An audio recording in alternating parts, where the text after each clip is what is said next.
আসসালামু আলাইকুম। দেশ এবং দেশের বাইরে যারা আছেন সবাই আমার অন্তর বড় ভালোবাসা দেবেন। বন্ধুরা ভাইয়েরা, আজকে নিয়ে আসলাম 2011 মডেল 2016তে রেজিস্ট্রেশন এক্সিও গাড়ি। ভিতরে বেস কালার, সিএনজি করা। আরও কিছু বলার আছে সেটা ভিডিওতে দেখে নেবেন। 2011 মডেল 2016তে রেজিস্ট্রেশন। আসুন ভিডিওটা দেখি, আর ভিডিও শেষ দাম বলতেছি। তবে হ্যাঁ, আমি কোনো অ্যাক্সিডেন্ট গাড়ি বেচি না, এই বিষয়ে আপনারা কনফার্ম থাকেন ইনশাল্লাহ। আসুন।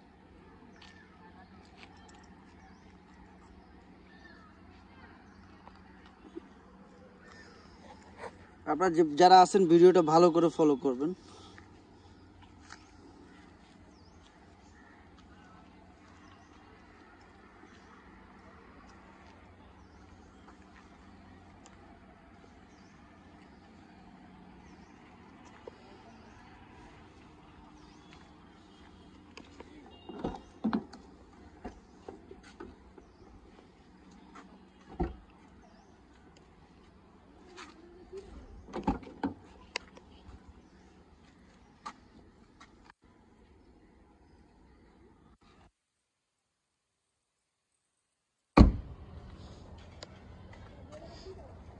ব্যাকগ্রাউন্ডটা খুলো।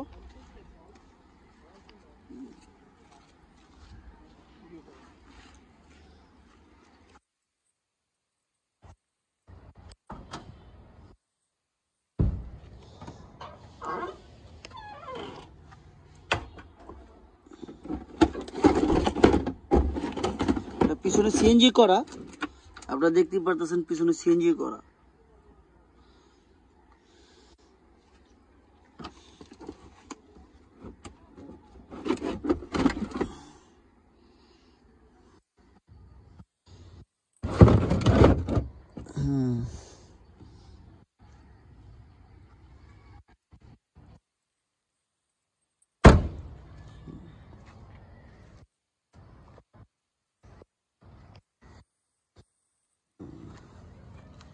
চারটা টায়ার কিন্তু একদম ফ্রেশ ইনশাল্লাহ।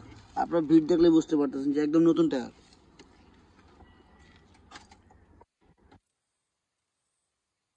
ভিতরে বেস কালার দেখাই যাচ্ছে, কারণ ব্ল্যাক না।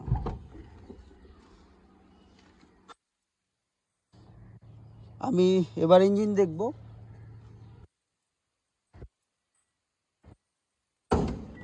দেখছেন আল্লাহর মধ্যে এখনো ভালো করে ওয়াশ পলিশও হয় নাই, দেখাই যাচ্ছে ময়লা চারপাশে দেখাই যাচ্ছে।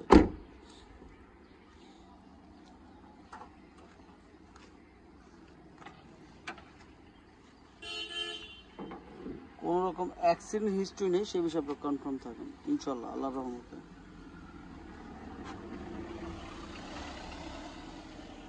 Engine VVTi engine.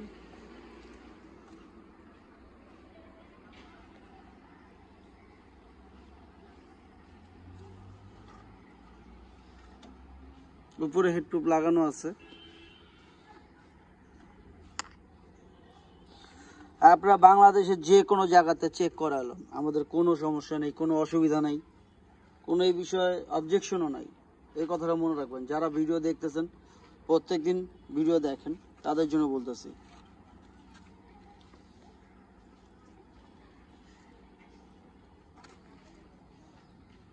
সিএনজি করা গাড়ি, এটা আপনারা দেখে নেবেন, ভালো করে বুঝে নেবেন, যেন আপনাদের ভুল না থাকে। চাবিটা তো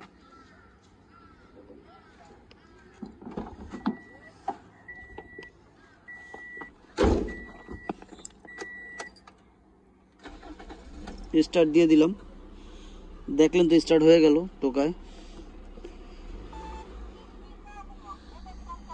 65,110 কিলো চলছে টোটাল, 65,110 কিলো।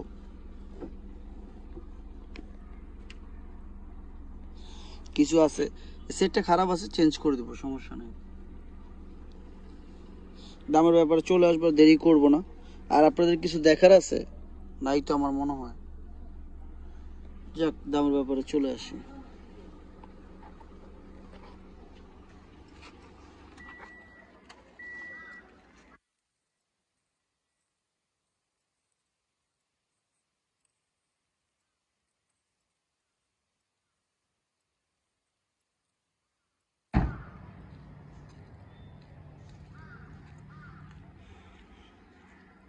বন্ধুরা আমরা কি দেখলাম, দেখুন 2011 মডেল 2016তে রেজিস্ট্রেশন এক্সিও জি ফিল্ডার, যারা পছন্দ করেন তাদের জন্য।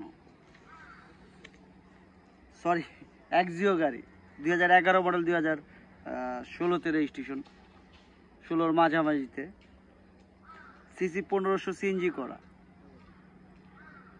এক্সিও গাড়ি, এক্সিও এক্স যাকে বলে। জি হলে জি বলতাম, কারণ চাবিতে স্টার্ট তো এক্স, অনেক সময় ভুল হয়ে যায়, ক্ষমার চোখে দেখবেন। যাক, দামের ব্যাপারে চলে আসি। এটা আস্কিং প্রাইস কত হবে? আস্কিং প্রাইস 12,70,000 টাকা, 12,70,000 টাকা। তবে হ্যাঁ, কমবে না কেন, কি বলেন? অবশ্যই কমতে হবে, তাহলে হবে না। তবে হ্যাঁ, কিছুটা, ততটা না। আপনারা আসুন, দেখুন, যাচাই করুন। আমি সত্য না মিথ্যা সেটা আপনারা বলবেন। আমি কি চিটার, বাটপার না ঠকবাজ সেটা আপনারা বলবেন, দেখে বলবেন। তবে খারাপ বলবেন না, ইনশাল্লাহ, আল্লাহর রহমতে, আল্লাহ পাকের ইচ্ছা দয়ায় ভালোই বলবেন। যারা আমাকে ভালোবাসেন, যাদের বাবা মা আছে, আর যাদের নাই, কোনো কথা নাই, আল্লাহ তাদের বেস্ট করুক। আখেরাতের হিসাব করেন, দুনিয়ার না। পৃথিবীর থেকে বাপমার যদি আপনি খেজমত করেন, বাপমার যদি তাদের উপরে এবং সবসময় তাদের কথা শুনেন বাবা মার, এবং তাদের খেজমত করেন, এবং বাপমার কথা ছিল সবসময় চলেন, বাপমার উপরে যত্ন নেন, তাহলে আপনি চিন্তা করবেন দুনিয়াতে আপনার দ্বিতীয় জান্নাত আখেরাতে আপনি পেয়ে গেছেন। এটা সবসময় মনে রাখবেন। বাপ মা হয়েছে আপনার দুনিয়ার সব কিছু, আল্লাহর পর আপনার বাবা মা। বিশ্বাস করেন, আমি যা মনে করি, আপনার দুনিয়াতে আনলে সে আনছে আপনার মা, আপনার বাবা আপনাদের জন্যই করছে, সে খেয়ে না খেয়ে আপনার জন্য খাবার খাওয়াইছে। তো আপনি তার জন্য করবেন না আরেকজনের জন্য করবেন? এটা কখনোই সম্ভব না। তো বাপ মার উপরে সবসময় যত্ন নেন, মনে যা আসে বইলা দেই, কোনো গুছানো কথা নাই, কোনোই নাই। তবে আমি চিন্তা করি বাবা মার উপরে বড় কিছু নাই, আমার খোদার পরে আমার বাবা মা, আমি এটাই সবসময় মনে করি।